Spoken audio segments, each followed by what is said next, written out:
हे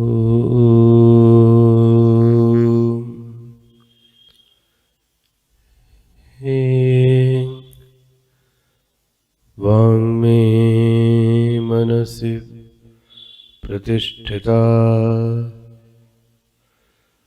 मनो मे वाचि प्रतिष्ठितम् आविराविर्मैधि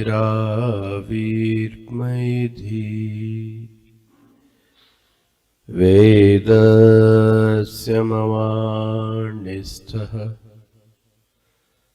श्रुतं मे मा प्रहासीः अनेनाधीतेन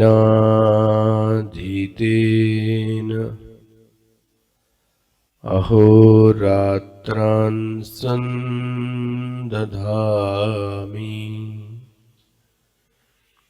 ऋतं वदिष्यामि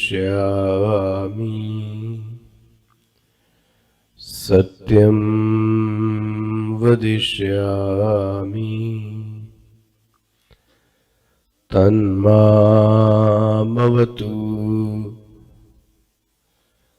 तद्वक्तारमवतु अवतु माम् अवतु वक्तारम् अवतु वक्तारम् ॐ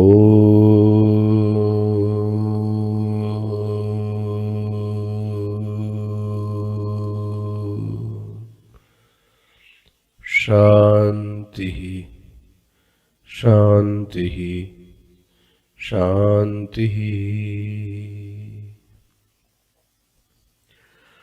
सदाशिवसमारम्भां शङ्कराचार्यमध्यमाम् अस्मदाचार्यपर्यन्ताम् वन्दे गुरुपरम्परां शङ्करं शङ्कराचार्यं केशवं वादरायणं सूत्रभाष्यकृतौ वन्दे भगवन्तौ पुनः पुनः भगवन्तौ पुनः पुनः भगवन्तौ पुनः पुनः। ॐ सहनाववतु सहनौ भुनक्तु सह वीर्यं करवावहै तेजस्विनावधीतमस्तु मा विद्विषावहै।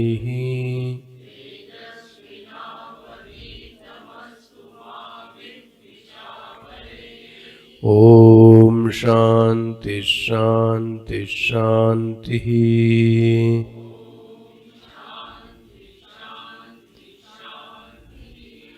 अन्यत् श्रेयो अन्यदुतैव प्रेयः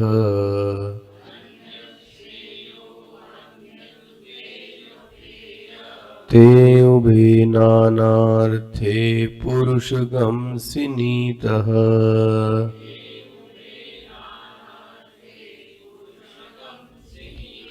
तयो श्रेयः वाददानस्य साधुर्भवति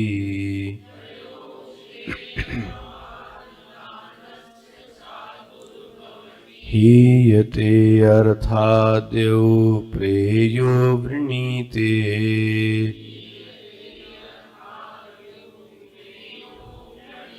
श्रेयश्च प्रेयश्च मनुष्यमेत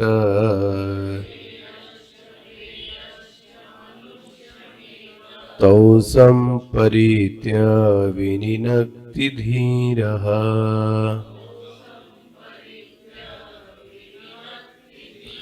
श्रेयो हि धीरो विप्रेयसो वृणीते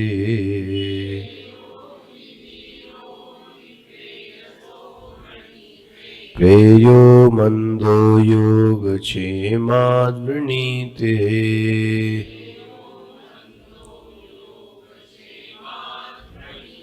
सत्वं प्रियान् प्रियरूपांश्च कामान्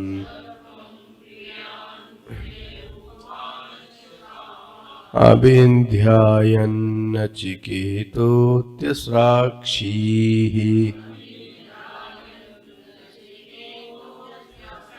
नैतां शृङ्कां वित्तमयीमवाप्तो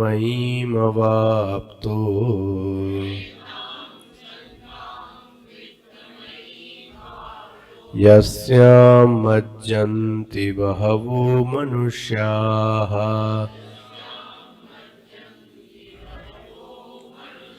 दूरमेते विपरीते विशुचि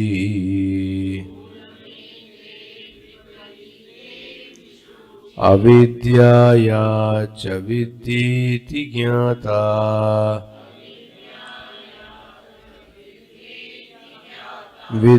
विद्याभीप्सिनं नचिकेतसं मन्ये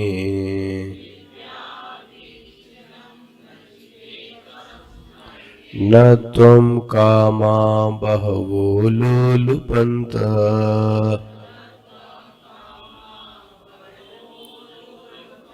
अविद्यायामन्तरे वर्तमानाः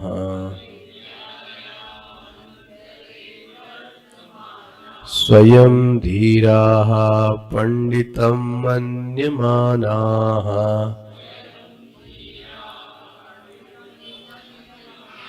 दन्द्रम्यमाणा पर्यन्ति मूढाः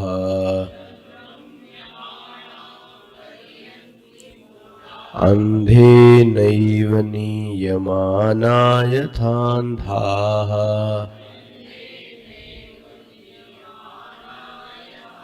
न साम्पराय प्रतिभाति बालम्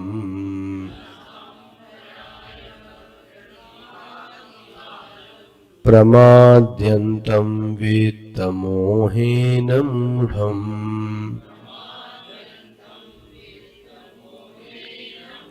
अयं लोको नास्ति पर इति मानी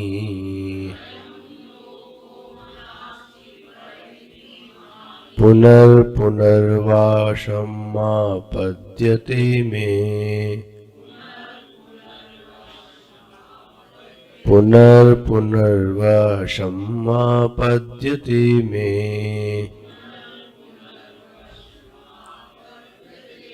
श्रवणायापि बहुर्भिर्यो न लभ्यः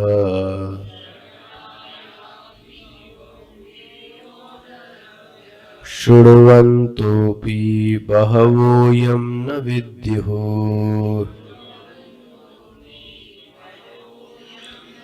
आश्चर्यो वक्ता कुशलोऽस्य लब्ध्वा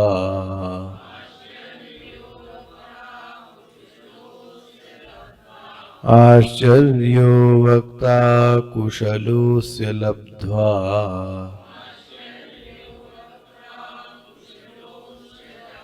आश्चर्यो ज्ञाता कुशलानुशिष्टः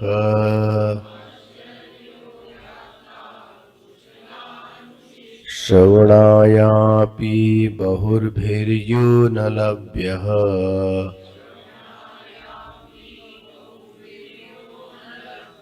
शृण्वन्तोऽपि बहवोऽयं न विद्युः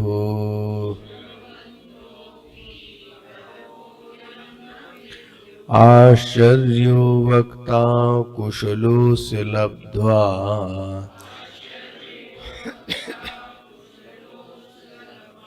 आश्चर्यो ज्ञाता कुशलानुशिष्टः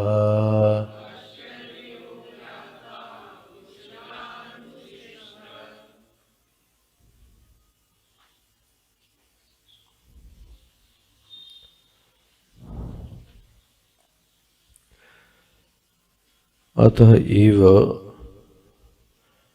मूढ़त्वात् न सांपरायः प्रतिभाति संपरेयः इति संपरायः परलोकः तत्प्राप्ति प्रयोजनः साधन विशेषः शास्त्रीयः सांपरायः। स च बालम् अविवेकिनं प्रति न भाति न प्रकाशते नोपतिष्ठते इति एतत्। प्रमाद्यन्तं प्रमादं कुर्वन्तं पुत्र पशु आदि प्रयोजनेषु आसक्तमनसं तथा वित्तमोहेन वित्त निमित्तेन अविवेकेन मूढ़ं तमसा आच्छन्नं सन्तं अयम् एव लोकः यो अयं दृश्यमानः स्त्र्यन्नपानादि विशिष्टः नास्ति परः दृष्टः लोक इति एवं मननशीलमानिः पुनः पुनः जनित्वा वशं मद अधीनीताम् आपद्यते मे मृत्योः मम जनन मरण आदि लक्षण दुख प्रबंधारूढ़ एव भवति इति अर्थः। प्रायेण हि एवं विधः एव लोकः।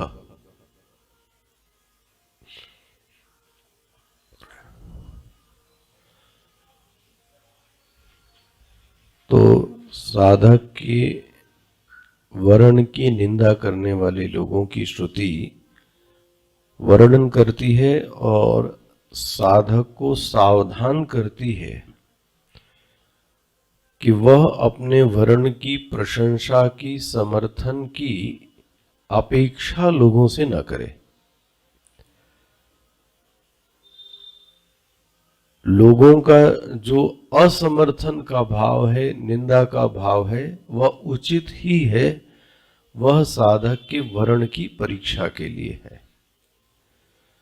जो लोग ऐसा अविद्या असमर्थन करते हैं उनके चरित्र और उनके व्यक्तित्व का एक रूपरेखा खींचती है कि वो कौन लोग हैं। उनकी परिभाषा करते हुए कहती है उनका जो जीवन है वो अविद्या पूर्वक है। ये ऐसे लोगों की पहली निशानी है। उनका जो जीवन है वह अविद्या पूर्वक है। अविद्या पूर्वक का अर्थ में आपको कई बार स्पष्ट कर चुका। अविद्या पूर्वक का अर्थ होगा, ये खाली एक आ गया,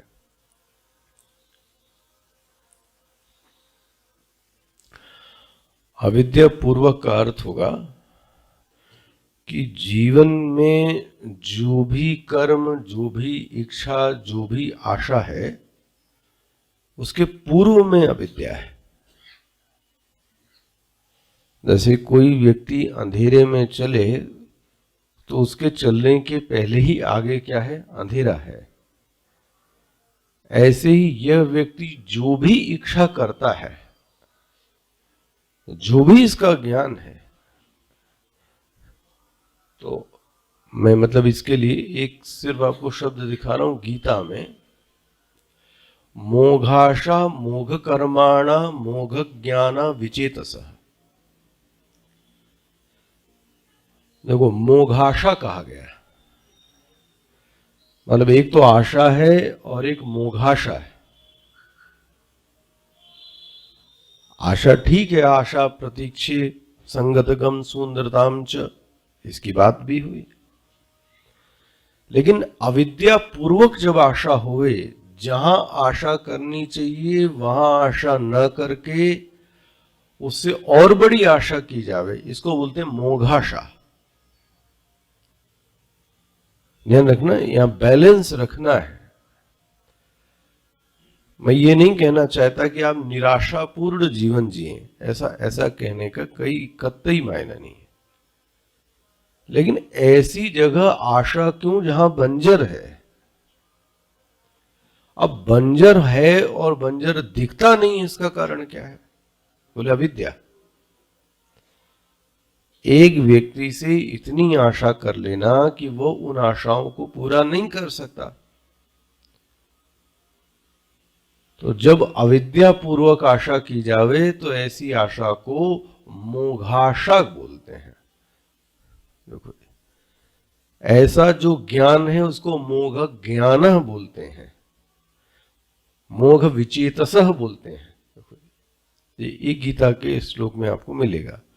तो मैं तो आपको यहां ये कहना चाह रहा हूं, इसके जीवन में जो कर्म है, जो आशाएं हैं, जो इच्छाएं हैं, वो अविद्या की प्रेरणा से प्रेरित हैं, इसलिए सब कुछ नाश हो जाता है।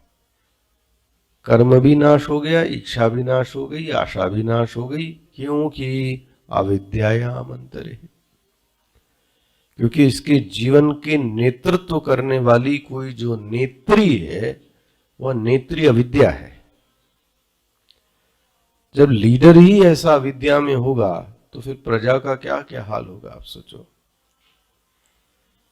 इसीलिए श्रुति कहती है अंधे नीव माना यथांधा। स्वयं दृष्टिहीन व्यक्ति दूसरों को क्या दृष्टि दिखाएगा, इसको खूब मनन कीजिएगा। दृष्टिहीन मतलब नेत्रहीन नहीं कहा गया। दृष्टिहीन का अर्थ नेत्रहीन नहीं है। दृष्टिहीन का अर्थ है कि जो जीवन के मानचित्र को नहीं समझता, जीवन की दिशा को नहीं समझता, जीवन के यथार्थ को नहीं समझता, न तो यथार्थ को समझता है, न तो जीवन की दिशा समझ में आती है इसको, न जीवन का मानचित्र समझ में आता है। जब यह जीवन परक अविद्या है, हाँ जी, ऐसे व्यक्ति को, हाँ क्या कहोगे आप, अंधा, अंधा है, अंधा आंख का नहीं है। दृष्टि विहीनम भाष्यकार इसलिए लिखते हैं। दृष्टि विहीनम मतलब क्या हुआ, जीवन की यथार्थ दृष्टि जिसके पास नहीं है। अच्छा अब आप सोचो, एक व्यक्ति होवे जिसके पास खुद की स्वयं की दृष्टि न होवे। एक चित्र बनाओ आप, जीवन के बारे में उसकी कोई दृष्टि नहीं है, कोई यथार्थ ज्ञान नहीं है उसके पास, और उसके बाद वो हजारों लोगों का नेतृत्व करता है और अच्छी अच्छी बातें झाड़ता है। तो आदमी उससे पूछ लेगा एक दिन, जो तुम्हारा खुद का जीवन कैसा है? आदमी के मन में तो प्रश्न आएगा ही नहीं आएगा। आप जो इतनी बड़ी बड़ी बातें कर रहे थे महाराज, आपका अपना दुख मिट गया तो फिर दूसरे की क्या बात कर रहे हो? पकड़ में आ रहा है? तो फिर तो ठेस लगेगी, क्योंकि दृष्टि विहीनम, दृष्टि है नहीं। तो ये ज्ञान क्या है, ज्ञानाभास है। ऐसा लगता है कि इसको ज्ञानाभास के मकड़ जाल में ये फंसा हुआ है। श्रुति इन्हीं को बोलती है अंधे नीव माना यथांधा, क्योंकि अध्ययन है नहीं, मनन है नहीं, निधिध्यासन ध्यान है नहीं। तो महाराज ऐसा जो ज्ञान है, उस ज्ञान को कोरा ज्ञान कहते हैं। वो किसी का कल्याण करने में समर्थ नहीं होगा। अच्छा, इनसे जब कहा जाता है कि कुछ करो, बोले स्वयं धीराहा पंडितम मन्यमानाहा। आपने आपको क्या कहता है? पंडित, ध्यान रखना, पंडित मतलब ये नहीं जाति का पंडित तो नहीं कह सकता ये। कहता है कि मैं शास्त्र कुशलाहा, मैं तो शास्त्रों को जानता हूं, मैं तो बातें बड़ी बड़ी कह सकता हूं। ये देखो, शास्त्र कुशलाहा पंडिताहा। ऐसे व्यक्ति का जीवन में कुछ नहीं हो सकता। हे नचिकेता, ऐसे लोग जो तुम्हारे इस वर्ण का असमर्थन, निंदा, तुमको नीचा दिखाने की कोशिश करते हैं, उनका ये व्यक्तित्व है। स्पष्ट हो गया? तो मैं इसलिए बार बार आपको इस ढंग से पढ़ाता हूं कि आपको भी किताब बंद करके मान ले। उदाहरण कह रहा हूं कि मान लीजिए 5वां श्लोक है, तो किताब बंद करके आपका जो मनन है, जो आपकी इसकी इस श्लोक के बारे में जो समझ है, वो आपके मुख से निकलनी चाहिए। मुख से मतलब मन से निकलनी। और अभी परीक्षा लेंगे तो फिर बहुत मुश्किल में आ जाएंगे आप। तो किताब बंद करके स्वयं का मनन देखना चाहिए कि क्या कहना चाह रहा है ये श्लोक। अंतरे का अर्थ क्या होगा, वर्तमाना का अर्थ क्या होगा, धीरा का अर्थ क्या होगा, पंडितम मन्यमाना, तो ये आपको सब संगत लगानी आनी चाहिए इसकी। तो मेरे ख्याल से श्लोक पूरा हो गया आपका। अविद्यायाम अंतरे वर्तमानाः स्वयं धीराः पंडितम मन्यमानाः दंद्रम्यमाणाः। अरे बोले इनकी जो गति होगी बहुत बुरी होगी। अभी भी बुरी गति है, आने वाली गति और बुरी होगी, क्योंकि सुधरने की कोई गुंजाइश है नहीं। ज्ञान ही गलत है ना, इसलिए क्या सुधार होगा। इन्हीं जो असमर्थन करने वाले लोग हैं, श्रुति बोलती इनके बारे में और सुनो जरा। बोले अब और क्या होगा। बोले इन लोगों को न सांपराय, इन लोगों को संपराय की प्राप्ति नहीं होती है। बोले क्यों नहीं होती है। बोले मूढ़त्वात्। देखो भाष्यकार ने पहले ही एक पंक्ति पटक दी। अतएव, मिल गया भाष्य जहां से पढ़ा आपने आज। अतः एव मूढ़त्वात्, मूढ़ व्यक्ति हैं ये। मूढ़ होने के कारण न संपराय प्रतिभाति, इनको संपराय की प्राप्ति नहीं होती। बोले ये संपराय किस चिड़िया का नाम है। भाष्यकार बोलते हैं संपरेय इति संपराय। मिल गया सबको। परलोक तत्प्राप्ति प्रयोजन साधन विशेष। देखो अब पता नहीं कौन मूर्ख लोग कहते हैं कि इस दुनिया के अलावा और कोई लोक नहीं। भगवान शंकराचार्य जी नहीं कह रहे हैं, श्रुति कह रही है कि एक सांपराय है। सांपराय मतलब जो हम देख रहे हैं इतनी ही दुनिया नहीं है, ये तो मटर के दाने के बराबर है। ओहो, ऐसे 14 लोकों की स्थिति है आपके यहाँ, और उसमें भी जीव लोग रह रहे हैं। सोच सकते हो आप क्या अनंत ब्रह्मांड होगा। कल जैसे आप देख रहे थे शिव पुराण में सहस्त्र और हजार दूध दही घी और शहद के सागर हैं। तो सोच के लगता है कि कैसे होगा, कहाँ होगा, कैसा होगा, परिमाण क्या होगा उसका, उसमें कितने सारे और लोग पल रहे होंगे। तो अभी तो आंखें हमारी देख कितना सकती। यही लोग नहीं, इसलिए कल मैं कह रहा था भाष्यकार ने अंडरलाइन किया होगा टिप्पणी, सम्यक पराकाली देहपात ऊर्ध्वम एवं एयति। देखो गम्यते इति अर्थ।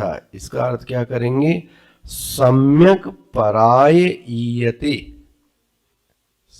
क्या बोलेंगे, सम्यक पराय ईयते। ईयते मतलब इड़गतो, इड़गतो मतलब धातु है जाने का अर्थ है, गति के लिए है। संपरेय इति संपराय परलोक तत्प्राप्ति प्रयोजन। दूसरे लोकों की प्राप्ति के लिए किए गए विशेष साधन को संपराय कहते हैं। कल इस पर चर्चा भी हुई थी हमारी। तो कल परिभाषा दे रहा था, परम की प्राप्ति का एक विशेष साधन, उसको क्या कह दिया गया, संपराय।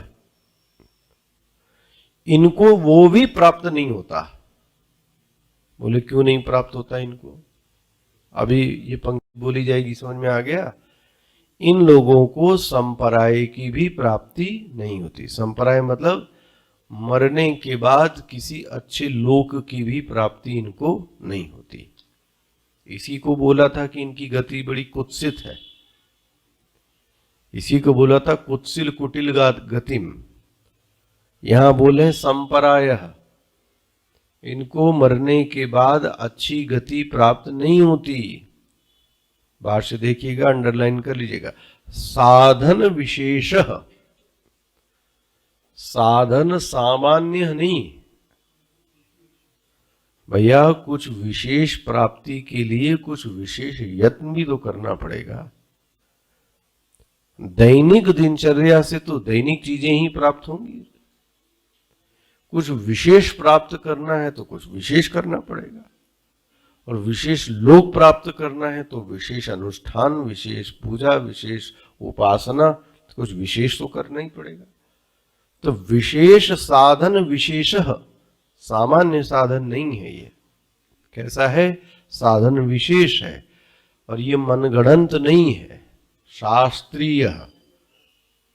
शास्त्र के अनुसार तो आपके जितने राजा थे वही अनुष्ठान करते ही थे, साधन विशेष।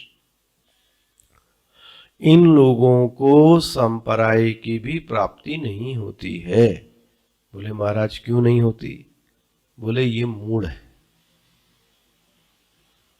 अच्छा, दूसरी बात बोलते हैं, न सांपराय प्रतिभाति। एक तो ये तो मूढ़ है, दूसरा ये बालक हैं। अरे बोले क्या बात करते हैं आप, 60, 70, 75 साल के हैं, इसके बाद भी बालक बोलती है श्रुति। बोले बालक इसलिए हैं क्योंकि देखो, बालक तो नहीं है, लेकिन इनके जो विवेक का विकास होना चाहिए वो विवेक का विकास नहीं हुआ है। जिसके जीवन में जीवन के प्रति विवेक का विकास न हुआ हुए, ऐसे व्यक्ति को उम्र दराज होते हुए भी श्रुति बालक की संज्ञा देती है। ये बालक है, स्पष्ट हो गया? बालम। और इन बालम का एक विशेषण बताया है। क्या विशेषण है? प्रमाद्यंतम। ये प्रमादी है। कल मैं कह रहा था प्रमाद और आलस्य में अंतर है। प्रमाद्यंतम, देखो जी, दो चीजें हैं इसको अलग अलग। एक तो प्रमाद्यंतम, दूसरा वित्त मोहिना। ये दो अलग अलग चीजें, इसलिए ये बालक है, इसलिए ये बालक है। इस दो के प्रति इनके जीवन में दृष्टि ही ठीक नहीं है। पहला क्या है? बोले एक तो ये प्रमादी व्यक्ति हैं। बोलते हैं प्रमादी क्यों हैं? कल मैं कह रहा था किसी कार्य को दिया जाए और कुछ भी याद ना आए, भूल गए बोले, तो बोलते ये प्रमाद क्या है? प्रमाद्यंतम प्रमादम कुर्वंतम। प्रमाद करते हैं। देखो जी, क्यों प्रमाद करते हैं? क्यों भूल गए? ये भूल गए तो इसका मतलब कुछ भाई साइकोलॉजिकल आप इसको एनालिसिस करो। ये व्यक्ति भूला तो क्यों भूला? उदव मन नाही 10-20। मन तो एक ही है, तुमने उसको कहीं और लगा दिया तो फिर अध्यात्म के लिए उपलब्ध नहीं है। अभी अभी देख लो आप, मन एक है। अगर अभी आपने घर, दुकान, बीवी, बच्चे और सब में लगा रखा है, तो सुनते हुए भी आपको जो इसका निचोड़ मिलना चाहिए, जो जीवन में कुछ अमृतत्व मिलना चाहिए, उसकी प्राप्ति नहीं होगी। क्यों? क्योंकि जो एक मन है वो आसक्त कहाँ है? वो वही है। ऐसे ही ये व्यक्ति जब कहा गया तो मन तो कहीं और था, तो उस काम को क्या हो गया? ये भूल गया। देखो जी, किसमें इसने मन को लगा रखा? बोले पुत्र पश्व आदि प्रयोजनेषु। इसके जीवन में सिर्फ दो ही प्रयोजन रहते हैं। इनको बालक कह रही श्रुति। क्या करो? पहले तो रिश्तेदारी निभाओ। किसी किसी को बड़ी मजा आती है रिश्तेदारी निभाने में, और रिश्तेदार से बड़ा धोखा हो नहीं सकता कोई। महास्वार्थी लोग हैं ये लोग। तो काम के समय में तो सब कुर्सी डाल के बैठने वाले लोग हैं, वो तो दूसरे ही लोग होते हैं जो आपकी मदद के लिए, रिश्तेदार तो रहते हैं, लेकिन इसका जो उन्हीं में, एक तो उसमें बड़ा मजा आता है इसको, किसमें? बाह्य आचरण करने में। बाह्य आचरण समझ गए? सामाजिक कार्यों में। इसको और दायरा बड़ा करो। देखो भाई, दो प्रकार के जीवन हैं, एक सामाजिक जीवन है और एक आध्यात्मिक जीवन है। इन दोनों में जो चित्त की दशा है और दशा, वो दोनों अलग अलग है। सामाजिक जीवन में बहुत ज्यादा निभाने पर आपका जो चित्त है वो कैसा हो जाता है? स्थूल हो जाता है। स्थूल मतलब वो जो सूक्ष्मता, सटलनेस होनी चाहिए वो चित्त की गायब हो गई, और चित्त बराबर इसमें लगा रहता है कि ये इसको मिल जाए, ये इधर हो जाए, ये उधर हो जाए, वो उधर हो जाए, ये इधर हो जाए। ये तो चित्त की तो 12 बज गई। फिर जो चित्त सूक्ष्म होना चाहिए, शांत होना चाहिए, सामाजिक व्यक्ति का जीवन इतना शांत नहीं हो सकता। इसलिए कहा जाता है बैलेंस रखा जाए। और अभिमान की बीमारी अलग से ओढ़ लो एक, ये एक और तमगा लगता है इसमें। और वह यदि वो आपको पद और वो सम्मान न दिया गया तो फिर मन तो हो गया, पिचक गया, तो फिर तो उदासीन हो गया। वो तो मस्त है दूसरा वाला, हम तो उदासीन हो गए, दुखी हो गए। अब आध्यात्मिक जीवन से कितना विरोध है इसका देखो आप। आध्यात्मिक जीवन से इसका कितना विरोध है। तो ये तो इसी में ही इसने अपने मन को किस में लगा दिया? ये इन्हीं लोगों में। दूसरा, धन में इसका बहुत आसक्त मन है। इसलिए याद हो पिछले प्रवचन में इसको स्पष्ट शब्दों में कहा जाइए, धन की इच्छा नहीं होती, धन की तृष्णा होती है। पूरा हो जाने के बावजूद भी चित्त में ये इच्छा नहीं होती कि अब नहीं चाहिए, अब लोगों को बांट दूं। ये तो बात ही नहीं चित्त में। और चाहिए और चाहिए और चाहिए, समाप्ति की कोई बात ही नहीं हो रही है। ये मन में आता ही नहीं कि मैं चुपचाप शांत बैठ जाऊं, ये सब नहीं। देखो, दो हो गया, इसलिए भाष्यकार ये दोनों के कारण इसको, क्योंकि इसके जीवन का प्रयोजन ही यही है। भाष्यकार क्या लिखते हैं? पुत्र पशु आदि प्रयोजनेषु, इसके जीवन का प्रयोजन ही ये है, पैसा कमाओ और नाम कमाओ, पैसा कमाओ, नाम कमाओ। भगवान भाष्यकार बोलते हैं आसक्त मनसम, इसका जो चित्त है वो इसी में क्या हो गया है? आसक्त हो गया है। और जब चित्त आसक्त हो गया है, इसलिए मैं कह रहा था परिभाषा, आसक्त मन को प्रमाद कहते हैं। बनी परिभाषा? आसक्त मन को प्रमाद मन कहते हैं, प्रमादी मन कहते हैं। क्योंकि ये आसक्त हो जाने के कारण परमार्थ चित्त से विस्मृत हो गया। भाई यदि परमार्थ बना रहे तो बहुत सुंदर बात है, तो आपने बैलेंस कर लिया। परमार्थ गायब हो गया और सब काम हो रहा है दुनिया का। सत्संग गायब है, साधना गायब है, और दुनिया भर के परपंच दिन भर हो रहे हैं। तो आप क्या कहोगे? सब करते हुए भी मिट्टी की जैसे है ये। एक बार ये हो जावे और दूसरे कार्य न होवे, वो चलेगा। रसिक का मन तो यही है ना, ये मिल जाए तो ठीक है और सब बातें समझ जाती हैं। बट प्रमादी चित्त, अब इसको क्या बोलोगे? आसक्त मनसा। तो इसका जो साइड इफेक्ट हुआ प्रमाद का, वो ये हुआ कि परमार्थ चित्त से क्या हो गया, गायब हो गया। ध्यान रखना, ये किस लिए बोल रहे हैं, बालम, बालम का पहला लक्षण क्या, प्रमाद्यंतम। किसमें प्रमाद है, बोलते पुत्र और पशु में।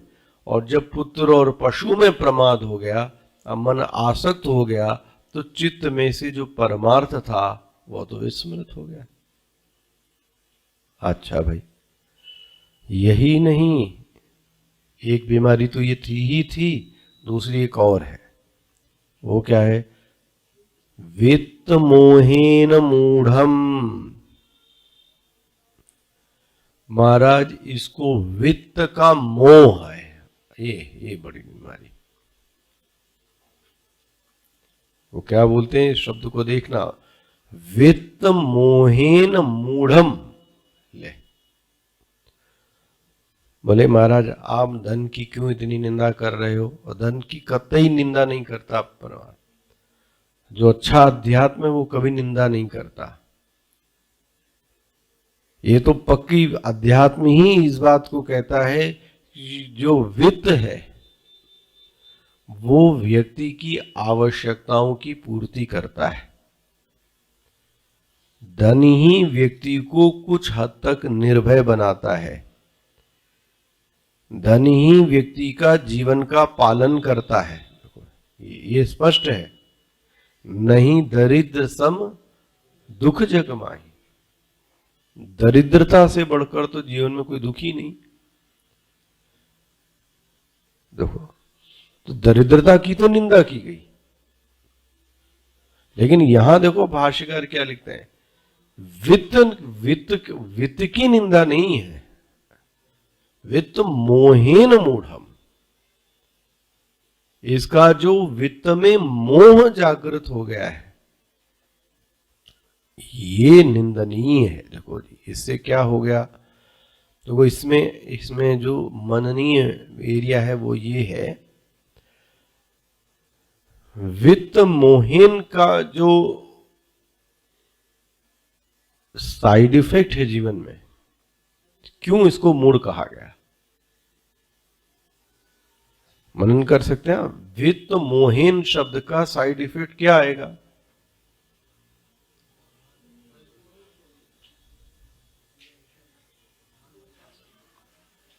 एक तो ये है, जब मन चित्त में लग गया तो फिर वित्त आने का जो तरीका है, हो अब तरीका गड़बड़ हो जाएगा। मुझे किसी भी तरीके से धन चाहिए, इसको तो बोलते मूड हो गया। अब किसी भी तरीके से चाहिए, इसका मतलब क्या हो गया कि मैं धन के जो खराब रास्ते हैं उनको आने की भी स्वीकृति प्रदान करता हूं। हो गया जीवन, इसको वित्त मोहन कह रहे हैं। वित्त आने का जो तरीका है वह अधर्म पूर्वक होगा, मार कर, खींच कर, चिल्ला कर, धोखा देके ऐसे से कमाया गया धन क्या सुख देगा आपको,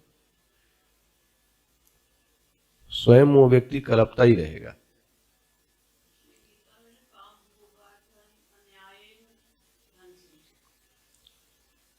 मुझे तो ये भी स्मृत नहीं आ रहा है अभी, तो मुझे ये भी उसका जो धन में यदि मोहित बुद्धि हो गई तो साइड इफेक्ट ये होगा कि मुझे बाय हुक और क्रुक पैसा चाहिए। अच्छा, और मुझे पैसा चाहिए तो मैं उसके लिए किसी भी रास्ते को अख्तियार करने को, तो जीवन फिर सत्यानाश हुआ। नमः पार्वती पते। दूसरा, जब चित्त वित्त में आसक्त हो गया, जब चित्त वित्त में आसक्त हो गया तो वह धन की सीमा को भूल जाता है। बना, देखो धन की भी एक सीमा है,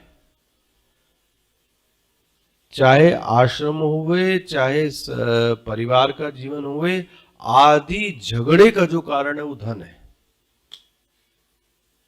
घर में धन ही झगड़े का कारण है। और कैसा धन? ज्यादा धन। 1 रुपए है, 25-25 पैसे बांट लो, खत्म हो गया। और क्या होगा? 1 रुपए हो गए, 25-25 पैसे बांट लो, खत्म हो गया। तो अत्यधिक धन होना तो फिर कलह तो होगी होगी परिवार में। और क्या होगा? ये बड़े बुजुर्ग शुरुआत से कहते चले आए, अत्यधिक धन झगड़े की जड़ है। इसलिए वो पुराना दोहा इतना सुंदर है, साईं इतना दीजिए जामे कुटुंब सुमाए, मैं भी भूखा ना रहूं। अपना करके जाओ, ये पुत्र ये लोग क्या करेंगे ये जाने, इनका काम जाने, इनके भरोसे नहीं रह सकते आप। ये तो लुटा देंगे, क्योंकि इनको तो लगता है कि ये तो ऐसे ही मिला हुआ है। आप मर मर के कमाओ, आप कमाओ। अब सोच के देखो, आप पकड़ में आता है। धन की अधिकता होगी तो आपकी इज्जत कम हो जाएगी। उसकी तो हुई, क्योंकि वो उसके नजर में मेहनत की कोई चीज होती नहीं। तो देखो, 2 साइड इफेक्ट हुए। वो आपकी क्लास में अम्मा से पूछ लेना, पद्मा अम्मा से, जो शुरुआत में मेहनत की गई वो क्या मेहनत थी और अब क्या मेहनत है। वो उस मेहनत की कीमत नहीं समझ पाते कि कितनी मेहनत से ये सब चीजें सफल। जब कोई व्यापारी बनता है तो ऐसे जालसाजी से थोड़ी ना बन सकता है, उसके लिए बड़ी मेहनतें करता है महाराज, रात दिन एक करके, तब जाके इसकी टोपी उसके सर, इसकी टोपी उसके सर, तो कितने दिन चलेगा ये। तो रात दिन चित्त में डर सताता है, अब आया, ये नोटिस वो नोटिस, ये पुलिस वो पुलिस कर।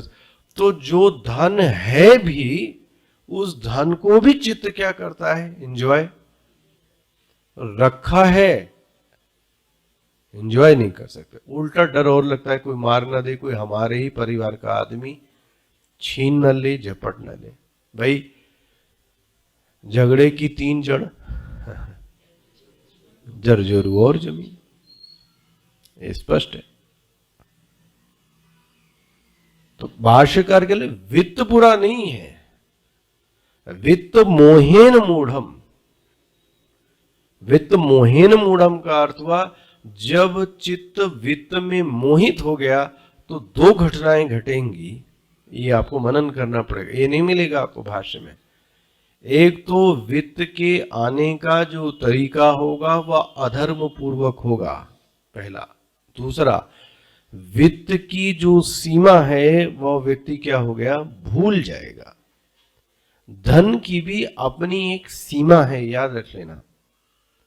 ये समझ में आता तो नहीं है, लेकिन मनन करो तो। मैं तो आपसे ये कहूं कि जो आपको चाहिए वो धन नहीं दे सकता। बोले क्या बोलते हैं आप? जो आपको चाहिए वो धन नहीं दे सकता। बोले क्या बकवास कर रहे हैं स्वामी जी? धन तृप्ति नहीं दे सकता। धन भोजन दे देगा, लेकिन तृप्ति तो जब आपके घर वाला कोई बड़ा घनिष्ठ आपका भोजन बनाता है, तब आपको क्या एहसास होता है? ओहो, ये भले ही सूखी रोटी, लेकिन इसमें क्या स्वाद है। ये कहां से आई तृप्ति? ये किससे मिली? धन से? भोजन तो बहुत सारा होटल का भी है, खा लो। वो उस व्यक्ति के प्रेम से, और उस प्रेम को आप धन से कर लो। तो आपको तृप्ति चाहिए। भोजन के भी अंत में व्यक्ति को क्या चाहिए? जो सादा और सरल भोजन है, मुझे ऐसा लगता है जो प्रतिदिन व्यक्ति खाता है, उसके बाद तो उसको पेट की कोई समस्या। अच्छा, जो बाहर का खा के आता है, समस्या किसमें? देख लो आप। तो हमको चाहिए तृप्ति, और तृप्ति पैसे से खरीदी जा नहीं सकती। हमको चाहिए प्रेम, प्रेम पैसे से खरीदा नहीं जा सकता। हमको चाहिए आदर। हाँ, तो झूठी मूठी गार्ड आपको सैल्यूट कर देगा, अंदर से गाली देगा, ठीक है, वो आदर मिल नहीं सकता। आप सोच के जो हमको चाहिए सुरक्षा, तो सबसे घिरे होने के बावजूद भी जीवन क्या रहता है? असुरक्षित। सोच के देखो आप, जो बेसिक चीज है हमको वो नहीं दे सकता। धन बीमारी को दूर कर सकता है, स्वास्थ्य को नहीं दे सकता। स्वास्थ्य तो आपका प्रतिदिन अपने दैनिक दिनचर्या से ही बनेगा, दवाई से थोड़ी ना स्वास्थ्य बनेगा। सोच के देखो, धन जो आपको चाहिए वो नहीं देता, उल्टा और है, धन आने पर वह आपकी जो असली चीज है, अच्छी चीज है, उसको खींच लेता है। ये पक्की बात है। मुझे किसी ने बहुत पहले बात किसी एक व्यापारी ने बताई, इंडस्ट्रियलिस्ट ने, कि स्वामी जी धन का एक साइड इफेक्ट होगा, धन आपकी जिस चीज से आपको बड़ा प्यार है उस चीज को धन क्या कर लेगा? खींच लेगा। ये पक्की बात है। धन ऐसे ही नहीं आता, आता है तो कुछ पहले आपसे क्या करता है? लेता है। क्या लेता है? पहला तो स्वास्थ्य ले लेता है, और हम सब शिकार हैं स्वास्थ्य की। तो फिर आएगा धन, नो डाउट, लेकिन स्वास्थ्य को बिगाड़ कर आएगा। स्वास्थ्य को नहीं बिगाड़ा तो आपके परिवार में ऐसा कुछ हो जाएगा कि जिस चीज के लिए आप धन कमा रहे थे वो लोग मौजूद ही नहीं होंगे आपकी खुशी के लिए, क्योंकि वो कहीं और एंगेज है। तो आप आए दीपक जलाने कि आज परिवार में दीपक जलाएंगे एक साथ, कोई मौजूद ही नहीं घर में संध्या को कि दीपक किसके साथ जलाएं। गए, वो लोग गायब हो गए। और पुत्र पुत्रियां हुई तो वो आपके काम के नहीं है, वो अपने अपने चले गए। तो धन ले लो भाई। इसको आप फिर से मनन करना और खूब सोचना। धन आएगा तो किसी न किसी चीज को आपसे क्या कर लेगा? ले लेगा। इसलिए धन, हमारे स्वामी जी कहा, वो एक डॉक्टर के यहाँ गए थे ना, तो वहां उस दीवार पे उन्होंने लक्ष्मी को ही लिखा था, तो हमारे गुरुजी ने उसको सुधार कराया। लक्ष्मी की पूजा सिर्फ ना करो, लक्ष्मी के साथ नारायण को जरूर रखना। नारायण अधीन लक्ष्मी ही ठीक है, वैसी लक्ष्मी तो दिमाग खराब कर देगी। और हमको क्या चाहिए? लक्ष्मी चाहिए, लक्ष्मी चाहिए। नारायण अधीन लक्ष्मी चाहिए, जो नारायण के कैसी हो? अधीन हो, वो तो जीवन का कल्याण करेगी। वित्त मोहेन मूढ़म, मिल गया दो चीजें। क्यों बालक हैं? प्रमाद्यंतम, ये प्रमादी हैं। बोले अच्छी खासी उम्र है, आप प्रमादी बोलते हैं। पुत्र पशु में इनका मन लग गया, तो अब इनका मन में जो रहना चाहिए वो रहता नहीं है, आसक्त हो गया है मन पुत्र और पशु में, इसलिए ये प्रमादी व्यक्ति है। अच्छा, दूसरा, वित्त मोहेन मूढ़म। देखो भाष्यकार क्या लिखते हैं, भाष्य वो भी देखिएगा। वित्त मोहेन, वित्त निमित्तेन अविवेकेन, देखो जी ये है, जब मूढ़ हो गया व्यक्ति तो बुद्धि नहीं चलती। फिर जो धन आता है किससे? अविवेक। जैसा चाहो अधर्म पूर्वक वो सब ले लो किसी तरीके से, तो उसका फल तो कभी अच्छा आएगा नहीं। अच्छा भाई, अब देखो, अयम लोको नास्ति परः इति मानी। अयम मूल उपनिषद बोल रहा हूं, मूल उपनिषद मिल रहा है मंत्र। न सांपरायः प्रतिभाति बालम प्रमाद्यन्तं वित्त मोहेन मूढ़म् अयम लोक नास्ति पर इति मानी पुनर्पुनर्वशमापद्यते में। तो ये पहली पंक्ति पूरी हो गई। दूसरी पंक्ति क्या बोलते हैं? अविवेकेन मूढ़म तमसा आच्छन्नम संतम।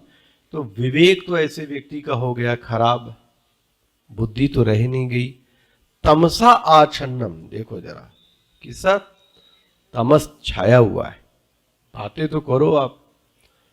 तमसा आच्छन्नम संतम अयम, देखो बहुत सुंदर है, अयम एव लोकः, जो भी कुछ है वो यही है। यही है मतलब जोयम दृश्यमानः, जो मुझको दिखाई दे रहा है वही लोक है। इसके बाद ना स्वर्ग है ना इसके बाद नरक है। ये कौन मानता है? यही लोक, यही लोक है। कौन सा? जहां हम रह रहे हैं। अयमेव लोकः यो अयम दृश्यमान, ये जो लोक है ये यही लोक है। क्यों? दृश्यमान, ये दिखने वाला लोक है। तो बोले क्या करोगे? यहां 3 काम करेंगे, ईट, ड्रिंक एंड बी मैरी। जो ये है उसको संस्कृत में क्या कहते हैं? स्तृपानादि विशिष्ट। देखो ये फ्रेज है, जिसको आप बोलते हैं ईट, ड्रिंक एंड बी मैरी, उसको भाष्यकार ने संस्कृत में रखा है। खाओ पियो मौज करो, विवाह करो, सेक्स करो, शादी करो, यही है जीवन का लक्ष्य। बोलते हैं भाष्यकार क्या लिखते हैं? स्त्री, एक तो स्त्री, दूसरा खाओ, तीसरा पियो। मिल गया? उसी का फ्रेज है ये। क्या करेंगे इस जीवन में? बोले ये मिला क्यों है? कर्जा लो, लोन लो खूब, ओहो, यावत जीवेत सुखम जीवेत। लोन लेके जियो, सुख से जियो। क्या करोगे पैसे का? ऋणम कृत्वा, खा पी के मौज करो। घृतम पिबेत, अपने पैसे से घी पियो। नहीं, वो है ही नहीं हमारे पास। तो वे लोन लेंगे, फिर क्या करोगे? वे घी पिएंगे। बहुत सुंदर, भगवान भाष्यकार यही बोलते हैं, यही लोक है, बस इसके अलावा कोई अन्य लोक नहीं है। देख रहे हो इसकी मन? ये कौन लोग हैं? जो नचिकेता के अध्यात्म के वर्ण की निंदा और असमर्थन करते हैं, उनका व्यक्तित्व और चरित्र है। अयम लोकः, यही लोक है। मतलब इनकी देखो, इनकी विचार ये है, जो दिखता है वही है, जो नहीं दिखता है वो नहीं है। दृश्यमानः, ये जो लोक है इसमें क्या करें? स्त्रीपानादि विशिष्ट। अच्छा, न अस्ति परः, और कोई लोग नहीं है। क्यों? अदृष्टः लोकः, क्योंकि और हमको कोई दिखाई नहीं देता इसके अलावा। इति एवं मननशीलम, देखो मूल शब्द क्या आया है? अयम लोको अस्ति परः इति मानी। मानी का भगवान भाष्यकार ने अर्थ क्या किया? मननशीलः, ये इनका मनन है। क्या मनन है? यही लोक है, इसके अलावा और कोई लोक। तो यमराज क्या कहते हैं? आओ आओ, तुम्हारा तो बहुत स्वागत करता हूं। ऐसे लोगों को क्या बोलते हैं? पुनर्पुनः जनित्वा वशम मद अधीनीयताम। ऐसे लोग जी के मरने के बाद किसके पास आते हैं? मेरे पास। यमराज कह रहे हैं पुनः पुनः जनित्वा, पैदा होकर मद अधीनताम आपद्यते में मृत्यु हो। मृत्यु मतलब यमराज। ये लोग मेरे पास आते हैं और फिर मरते हैं। और इनका जीवन कैसा, प्रबंध कैसा है इनके जीवन का? जनन, पैदा हो, खूब खाओ पियो, फिर मर जाओ, फिर मर जाओ, फिर पैदा हो, फिर खाओ पियो, फिर मर जाओ। जनन मरण आदि लक्षण दुख प्रबंध, देखो एक एक शब्द तोड़ो आराम से, धैर्य से। जनन मरण आदि लक्षण दुख प्रबंध आरूढ़ एव भवति। इनके जीवन में जो प्रबंध है वो क्या प्रबंध है? बस यही जीवन में करो, eat drink and be merry, स्त्रीपानादि विशिष्टा, क्योंकि इसके बाद कोई अन्य लोक तो है ही नहीं, तो क्या करने की आवश्यकता। भाष्यकार एक टिप्पणी कर देते हैं, एक कमेंट करते हैं, प्रायण ही एवं विधाय, पूरी दुनिया आधे से ज्यादा लोग यही जीवन जी रहे हैं। प्रायण ही एवं विधा, एवं मतलब इस प्रकार का जीवन, जो लोग हैं अधिकायत लोग इसी जीवन को क्या कर रहे हैं? जी रहे हैं। ये टिप्पणी है उनकी। प्रायण ही एवं विधा, प्रायण मतलब ज्यादातर सब लोग ऐसा ही जीवन क्या कर रहे हैं? जी रहे हैं। ये पूरा आपको स्पष्ट हो गया ये श्लोक? कोई शब्द रह गया? न सांपरायः प्रतिभाति बालम प्रमाद्यन्तं वित्तमोहेन मूढ़म अयं लोक नास्ति पर इति मानी पुनर्पुनः, पुनः पुनः मतलब बार बार मर मर के, वशम मेरे वश में आते हैं, आपद्यते में मतलब मेरे पास। यमराज बोलता है ऐसे लोग मरते हैं, जीवन भर दुखी रहेंगे, किसी चीज की प्राप्ति नहीं की, और फिर से किसको प्राप्त हो गए? मुझको। स्पष्ट हो गया ये? हाँ यस, ये बात बोली ना आपने। अब देखो, नायम लोकोस्ति न पुरः, जो ये बात कह रहे हैं ये तो आज लोग कहते हैं, और ये बात भगवान भाष्यकार कब कह रहे हैं? हजारों साल पहले। मतलब उस समय में भी ऐसे लोग कि जो इस लोक के अलावा अन्य लोगों को, देखो वही मूल प्रश्न आज भी है, तो भी भगवान भाष्यकार की दूरदर्शिता देखो आप, कि जो बात का समाधान था वो हम लोगों को करके रखा। अब उनको एक टिप्पणी तो कर ही दी, ये लोग कैसे हैं? मूढ़ हैं, ये लोग बालक हैं। और ये श्लोक बड़ा सुंदर है, श्रवणायपि बहुर्भिर्योन, ये जो ब्रह्म ज्ञान है ये सुनने को ही नहीं मिलता। वाह, देखो क्या मिलते हैं? बहुर्भिर्योन लभ्य, और सुन भी लिया। शुण्वतो अपि, बोले हम तो जबरदस्ती क्लास में बैठेंगे आपकी, बैठ जाओ, तो समझ में नहीं आएगा, अधिकार नहीं है तुम्हारा, अधिकार नहीं है। तो कल इसको आएंगे, इस श्लोक पे चर्चा करेंगे। हाँ, कौन सा? 17वां। ओम श्री परमात्मने नमः। अथ सप्तदशोऽध्यायः। अर्जुन उवाच ये शास्त्रविधिमुत्सृज्य यजन्ते श्रद्धयान्विताः तेषां निष्ठा तु का कृष्ण सत्त्वमहो रजस्तमः। श्रीभगवानुवाच त्रिविध